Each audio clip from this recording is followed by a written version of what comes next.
Bismillahirrahmanirrahim. Bismillahirrahmanirrahim. Assalamualaikum warahmatullahi wabarakatuh. Alhamdulillah, wassalatu wassalamu ala rasulillah wa ala alihi wa sahbihi wa walah wa ba'd. Saudara-saudariku dimanapun Anda berada, lupa bisa menjadi rahmat yang patut disyukuri, tapi juga boleh jadi ia bisa menjadi musibah yang mesti dievaluasi, pun demikian diintrospeksi. Sisi yang kedua, ini banyak yang dialami oleh saya, Anda, atau bahkan kita dalam menjalani aktivitas kehidupan yang kita titi. Lupa terkadang bisa menyebabkan seseorang berbuat maksiat. Allah berfirman di Quran surah kedua Al-Baqarah di ayat 286 itu, Rabbana la tu'akhidna in nasina aw akhtana. Di antara sekian doa yang dianjurkan kita memanjatkannya kepada Allah, ya Allah, mohon jangan hukum kami bila pun kami pernah lupa dan dengan lupa itu kami berbuat salah. Tidak sedikit kesalahan dibangun dari sifat lupa. Orang berdusta bukan karena tidak tahu bahwa dusta itu salah. Hanya saat berdusta, dia lupa bahwa itu keliru. Orang yang bergosip bukan tidak tahu kalau gosip itu tidak baik. Hanya saat ia bergosip, ia lupa bahwa itu keliru. Lupa yang menjadikan seorang terjebak pada perbuatan salah, bahkan dosa. Itu lupa yang diinisiasi dan diwaswasi oleh syaitan. Karena itulah ada serangkaian ayat yang memberikan isyarat kepada kita bagaimana peran setan yang membisikkan dan mendorong seseorang untuk lupa mengerjakan kebaikan dan cenderung mengarah kepada sisi yang negatif. Quran surah ke-18 Al-Kahf misalnya di ayat ke-63. Allah berfirman, "Wa ma ansanihu illa syaitanu an adzkurah." Allah menyampaikan firman-Nya tentang asisten Nabi Musa alaihissalam yang kelak dikenal dengan nama Yusha bin Nun, ketika ia terlupa dengan isyarat Musa alaihissalam dan mengatakan, dan tidaklah aku lupa ini kecuali setan yang mengarahkan aku untuk melupakan jalan-jalan kebaikan yang telah diisyaratkan itu. Ada lupa yang sifatnya juga bawaan dalam aktivitas kehidupan kita. Lupa bahwa saya sedang dimur pakaian hari ini. Lupa kalau pesan itu belum dijawab. Lupa kalau kunci mobil tadi ditaruh di mana. Terbawa dalam aktivitas keseharian. Bila mengarahkan kepada yang negatif, tetap ada peran setan di dalamnya. Al-Quran memberikan solusi kepada kita.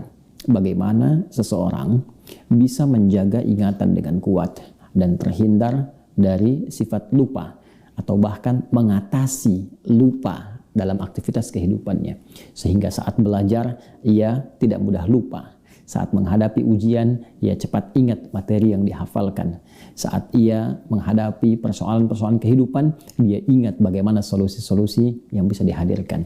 Quran surah ke-18 Al-Kahf di ayat ke-24 itu Allah mengajarkan kepada kita tentang cara bagaimana mengatasi lupa.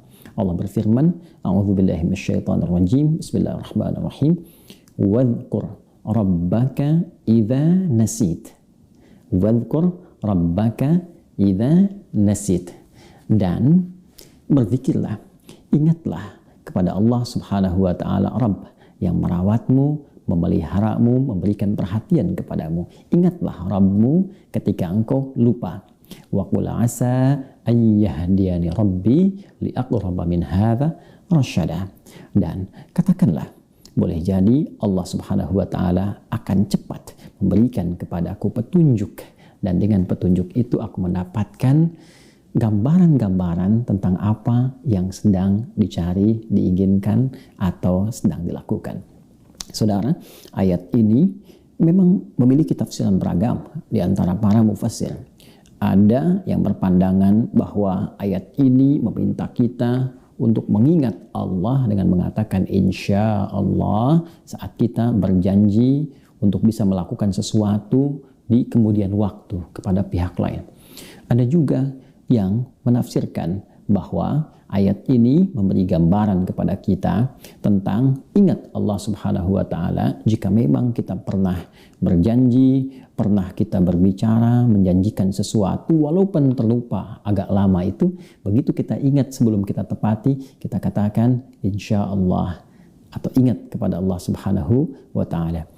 Namun dalam rumus tafsir, dan ini pun dimaknai oleh sementara para pakar tafsir sampai dengan kini, bahwa rumusnya mengatakan al-ibratu bi umumil lafzi la bi khususis sababi.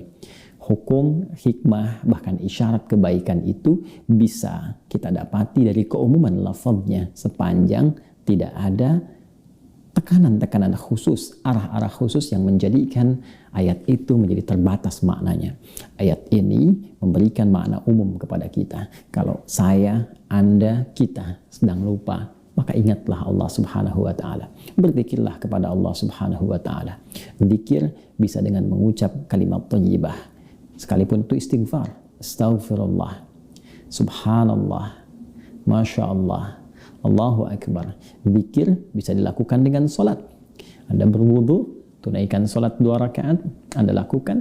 Bisa dengan solat jika bertepatan dengan waktu duha, solat duha. Jika tidak ada waktu yang khusus, bisa Anda jadikan solat untuk solat wudu. Lakukan solat 2 rakaat. Kemudian lihat apa yang terjadi ketika Anda berdoa dalam sujud. Umumnya ada sebagian ulama yang menggunakan rumus ini ketika mereka mendapati lupa dalam hal-hal yang tengah mereka kerjakan. Zikir artinya mengingat Allah. Lupa pada kebaikan datang dari setan. Ketika kita menghadirkan ingatan kepada Allah, maka berlarilah setan meninggalkan kita. Dan dengan itu lupa boleh jadi hilang dan ingatan kembali kepada kita. Semoga bermanfaat. Assalamualaikum warahmatullahi wabarakatuh.